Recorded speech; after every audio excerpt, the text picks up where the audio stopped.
Hello good morning friends and welcome back to another blog of at the rate পারিবারিক channel. ইনি সকাল সকাল শুরু করে দিয়েছেন শরীর খারাপের মধ্যে। কি করব, হসপিটালের জামা কাপড় সব পরে রয়েছে, সেগুলো যদি আমি না দিই আর একজন পেরে উঠবে না, একটু পরে অফিসের কাছে বসে যাবে। তাই ওই অবস্থাতেই আমি বসে গেছি। দেখো হসপিটালের জামা কাপড়গুলো নিয়ে, আর ঘর দৌড় পরিষ্কার করব করে অনেক দিন করা হচ্ছে না। কালকে খুব চিৎকার চেঁচামেচি বিছানাতেই করছিলাম, তাই ও করতে রেডি হয়েছিল আর দাদাও সহযোগিতা করে দিল সকালেই। তাই একবারে দুটো কাজ হয়ে গেছে। আমি ফর্দাগুলো সকালবেলায় খুলিয়ে দিয়েছিলাম যাতে কাছাকাছি হয়, আর একবারই কাজটা হয়ে গেছে। তাই আমার যেহেতু শরীর খারাপ, তাই দাদাই সহযোগিতা করে দিচ্ছে। দেখো বললাম আমি ওকে যে ঘরটা পরিষ্কার করে আমি না হয় চা করে দিচ্ছি, ওনার তর্স হইল না, আমার জন্য চা করে নিয়ে চলে এলো, নিজের জন্য চা করে নিয়ে চলে এলো। আজকে আর জ্বরটা আসেনি তো, ওই জন্য খুব শরীর চাঙ্গা হয়ে গেছে, তাই না? যা পাচ্ছ তাই করছো, সত্যি এরকম করো না, একটু রেস্ট করো। সবাই কালকে স্যালাইন দিয়ে ফিরে আছো ডিহাইড্রেশন হয়ে গিয়ে, এরকম করো না।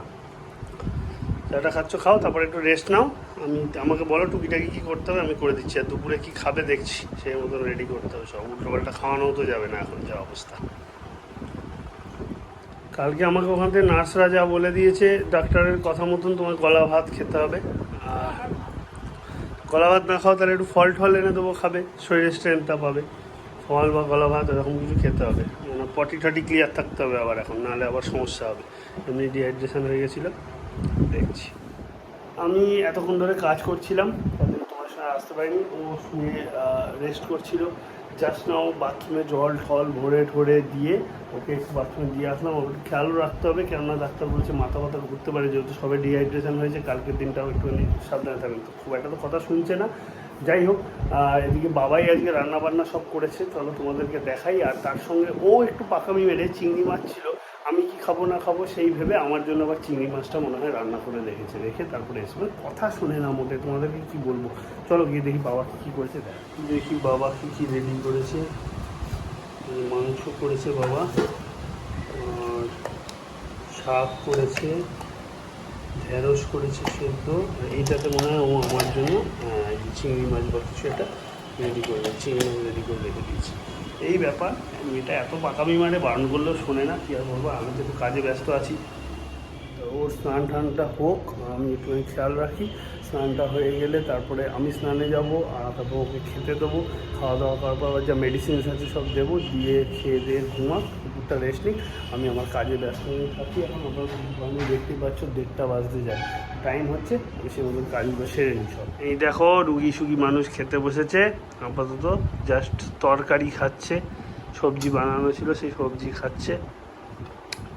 কি বলবো, পুরো ঝিমিয়ে গেছে। দেখো মুখ চোখ দেখলে তোমরা বুঝতেই পারছো নিশ্চয়ই, চোখের তলায় পুরো কালি পড়ে গেছে, যা তো অবস্থা। ভালো লাগছে না? ঠিক আছে থাক, ভিডিও আর করবো না। তুমি খেয়ে দিয়ে নিয়ে একটু ঘুমাও তো দেখি, ভালো করে শান্তি মতন ঘুমাও। এই শরীর খারাপের মধ্যেও এদিকে শুরু করে দিয়েছে পড়ানো, তার উপর স্টুডেন্টরা করে আসছে না পড়া। একজন তো একদমই পড়াশোনা করে না, আর একজন করেছে।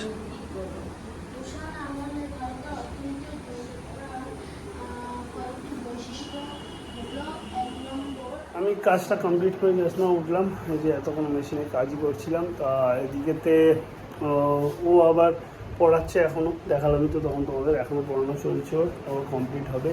আর রইল জিমের কথা, এদিকে 6টা বাজতেই যায়, 6টাই বাজে।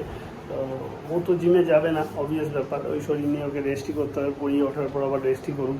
এখন আমাকেও বলছে জিমে যেতে, ভালো লাগে না একা একা যেতে, তাও দেখি হয়তো আমি যাবো, কিছুটা হলেও করে তারপর আসবো। যেটা হবে তোমাদের জানাবার। বাইরে হঠাৎ একটুখানি হাওয়া চালাচ্ছে ঠান্ডা, কোথাও মনে হচ্ছে বৃষ্টি হয়েছে, খুব না তবে ওই মোটামুটি হাওয়া চালাচ্ছে, ওয়েদারটা অপেক্ষাকৃত ঠান্ডা হলো, এটাই যায়। এখন দেখি আমি জিমে যাই কি না যাই, আগে পড়িয়ে উঠুক তারপর ডিসিশান নিচ্ছি। আমার তো কোনো তাড়া নেই, আমি গিয়ে নিজের মতন করে চলে আসবো, দেখি কী করি। গিয়ে কালকে যা গেল দিনটা, মন মেজাজ সত্যি ভালো নেই। তারা এখন যে একটুখানি ফিট হয়ে গেছে, পড়াতে পারছে, সেটাই ভালো লাগছে দেখে। আপাতত আমি আমার বাকি কাজগুলো কমপ্লিট করে ফেলি, ওর পড়ানোটা কমপ্লিট হতে হবে। আমি চলে এসেছি জিমেতে, ঝট করে ওপরে যাই, জিমটা করে পালিয়ে আসি। বেশি টাইম নেব না, কেন ও নেই, আমার ভালো লাগছে না।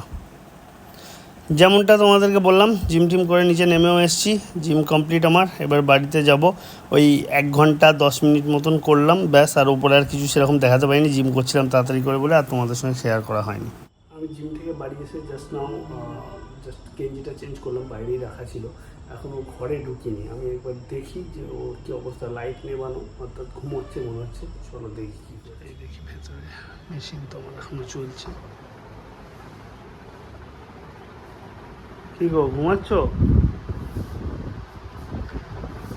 হাতটা যন্ত্রণা করছে নাকি? এরকম রেখে দিয়েছে যে যাওয়ার সময় তো বললে হাতে যন্ত্রণা করছে। কমেছে এখন না হচ্ছে? হচ্ছে। Alexa light on. তোমার আওয়াজ পৌঁছাচ্ছে না। হ্যাঁ এই তো বোঝাই যাচ্ছে শিরা ফুলেছে পুরো। এই যে পুরো পুরো ফুলেছে, এই যে এখান থেকে একদম বোঝা যাচ্ছে পুরো বর্ডার লাইনের মতো। যেহেতু স্যালাইনটা দিয়েছে ওরকমভাবে হঠাৎ করে, ওই জন্য শিরাটা ফুলেছে, ওই শিরাটা দিয়ে গেছে। রেস্টই করো তুমি, রাত্রিরে খাওয়া দাওয়া দেখি কিছু তো একটা জোগাড় করতে হবে। আমি জিম করলাম মোটামুটি, আজ ফাঁকা ছিল, ওদিকে সবাই জিজ্ঞেস করছিল তোমার কথা জিমেতে, যে কি ব্যাপার ও এলো না কেন, কি ব্যাপার, ব্লগে দেখলাম ওরম অবস্থা, কি হয়েছে কি ঘটেছে। সবাইকে মোটামুটি গোটা 6-7জনকে আমি ধরে ধরে আবার একই কথা বলেছি। তারপরে সবাই শুনলো, লিটনও বললো তোমার কথা জিজ্ঞেস করলো। সবাই তোমাকে নিয়ে খুবই চিন্তিত। আমার ম্যাডামের শরীর খারাপ হলে জিম নাকি আধুরা হয়ে যায়। ওরে ওরে না, সত্যি তো, সবাই খোঁজ তো নিচ্ছে, এটাই তো দরকার, এটাই তো ভালোবাসা। এই যে সবাই খোঁজ নিচ্ছে, এটাই তো ভালোবাসা। ঠিক আছে, তো চলো তুমি এখন দেখি আমি একটু খাওয়া দাওয়ার একটা কিছু রেডি করি। আর জিম থেকে তো ফিরলাম, জিমে আমার মন বসছিল না, তাও তুমি পাঠালে বলে গেলাম আর করলাম, নাহলে করতাম না। তুমি রেস্টই করো, তুমি বসে থাকো, আমি একটু খাওয়া দাওয়ার দিকটা দেখি কী করা যায়। রাত্রির হচ্ছে তো। হ্যাঁ ছিল, তখন করছিল। সেও বললো যে তুমি এলে, ও এলো না, কি ব্যাপার। আমি বললাম না, আমাকে জোর করে পাঠালো তাই এলাম, নাহলে আমি আসতাম না, তাই জিজ্ঞেস করছি। রেস্ট করো তুমি, আমি যাই খাওয়া দাওয়া রেডি করি। আমি দুধ মুড়ি আর একটু আম ছিল গাছের, লাস্ট আম আর যা ছিল সেই দিয়ে মেখে খাচ্ছি। ও বললো একটু স্যুপ খাবে, তাই দাদাকে একটু স্যুপের প্যাকেট আনতে দিয়েছি। ওদিকে জল গরম বসিয়ে দিয়েছি অলরেডি, জলটা গরম হয়ে গেলে স্যুপটা আসলেই ওকে দিয়ে দেবো। ফাইনালি খাওয়া দাওয়া কমপ্লিট, ও শুয়েও পড়েছে। একটু মোবাইলেতে টুকটাক সিরিয়াল বা কিছু দেখছে হয়তো, সারাদিন স্বাভাবিকভাবে রেস্ট নিয়ে নিয়ে আমি বা করতে পারবে। তা আমিও এবার শুতে যাবো, বিছানাপত্র করা হয়ে গেছে, আমার কাজ কমপ্লিট, কিছু মেল করা ছিল সেগুলো করে নিলাম। খেয়ে দিয়ে উঠে লাইট একটা অফ হয়ে গেছে অলরেডি, জাস্ট আর একটা জ্বলছে, ওটা নেবানো বাকি, দিয়ে ঘুমিয়ে পড়বো। তা আজকের মতন ব্লগটা এখানেই এন্ড করছি। কাল তোমার সাথে দেখা হবে নতুন ব্লগে নতুনভাবে। একটু প্রে করো যাতে ও তাড়াতাড়ি সুস্থ হয়ে যায়, আবার আমরা নর্মাল লাইফে ব্যাক করতে পারি এবং সব কিছু আবার ঠিকঠাকভাবে চলতে থাকে। আপাতত ও ঝিমিয়ে রয়েছে বলে আমিও একটু ঝিমিয়ে রয়েছি, কিছু করার নেই, এটাই ইউজুয়াল ব্যাপার যেটা হওয়ার কথা। তো যাই হোক, চলো আপাতত সুস্থ হয়ে যাক, সেটা আমিও প্রে করছি, তাই তাড়াতাড়ি ভালো হয়ে আবার চাঙ্গা হয়ে উঠুক, আবার আমার সঙ্গে জিমে যাক, সব কিছু করুক। একা একা জিম করতে আজ মোটেই ভালো লাগলো না, করতে হলো, ওই জোর করলো তাই জন্য। যাই হোক চলো, tata, bye bye, good night, ভালো থেকো সবাই, কালকে তোমাদের সাথে দেখা হচ্ছে, বাই বাই।